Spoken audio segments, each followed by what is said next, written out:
Hello, I'm tntulak, and this is Filmmakering Like a Boss.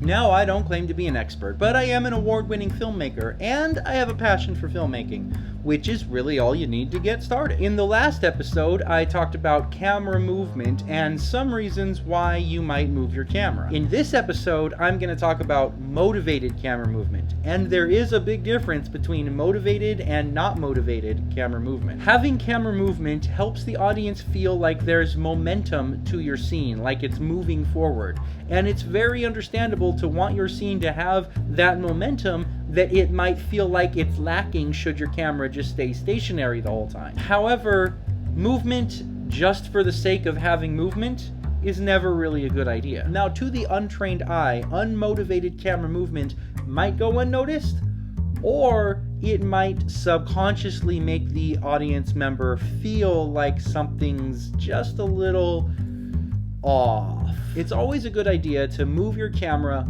for a specific reason, not just to have camera movement for the sake of having camera movement. If you ever are watching something and you see that the camera is panning in one direction and then stop and pan back in the other direction, that's kind of a big giveaway of unmotivated camera movement. The director just wanted to have movement for the sake of having movement and had no real purpose for it beyond that, which sort of suggests that the director wasn't really planning it out more specifically. Camera movement is too powerful of a tool to be wasted by not having motivation. So I urge you to do yourself and your project a favor and give some extra thought into your blocking. Give your camera a reason to move. I've said it many times, a great cinematographer can convey a specific emotion by doing little more than composing their shot in a specific way. I totally messed up that line, but you heard it anyways. Can convey a specific emotion?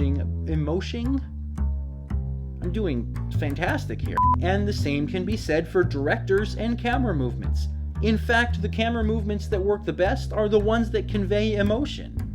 Of course, we've got to talk about Joss Whedon. In this clip from the first Avengers, Joss expertly moves the camera throughout the city, showing each character while they're fighting in relation to each other within the city. And we can see how they're all fighting at the same time for the same cause, and the team itself is actually forming. And by putting it all together in one take while the camera just moves around, we can see that forming of the team with just the camera movement.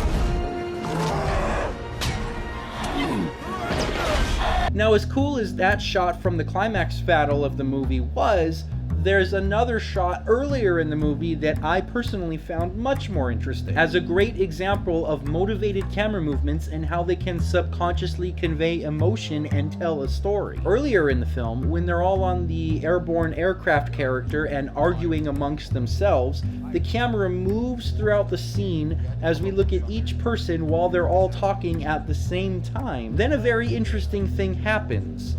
Joss uses the camera to not only direct your attention and build tension, but we see everybody arguing amongst each other, and then the camera pulls away from the group towards Loki's staff, directing our attention from the group arguing to the staff, suggesting that the staff might be important to the scene somehow. Then the camera turns over the staff, turning completely upside down, showing the group and the staff in the same shot upside down, suggesting that the staff might have something to do with what is happening to the group, and turning the group upside down, turning the group on its head. By physically turning the camera upside down, Joss is subconsciously taking the team's loyalty to each other and flipping it on its head, turning them against each other. Man, now that is a great example of motivated camera movement. Now from that point, the next logical place to go is, dun dun dun dun, Michael Bay. Bear with me, hold on. Don't click unsubscribe just yet. Hear me out. Say what you will about Michael Bay, but his technique is on point. I'm going to put a link in the description. There's a fantastic episode of Every Frame a Painting, where if you don't follow that YouTube channel and you're trying to be a filmmaker, well, then you should follow that YouTube channel because it's a great channel. I'm going to put a link in the description to a Michael Bay episode where the guy just talks about how actually really good Michael Bay is at what he does. So check that out. And I have a lot more to say about the matter, but I just can't give it all away in one video. So hit that subscribe button and follow along on the next episode of Filmmakering Like a Boss. Here at the end screen, I would like to invite you to check out some of my filmmakering in action by clicking on one of those links over there. I would also like to invite you to consider supporting Easily Amused Group Productions on Patreon, as we did just finish production on a big short film that we are now submitting to festivals. And thank you for watching the Easily Amused Group, the show that might not save the Earth, but you can be darn sure will avenge the Earth.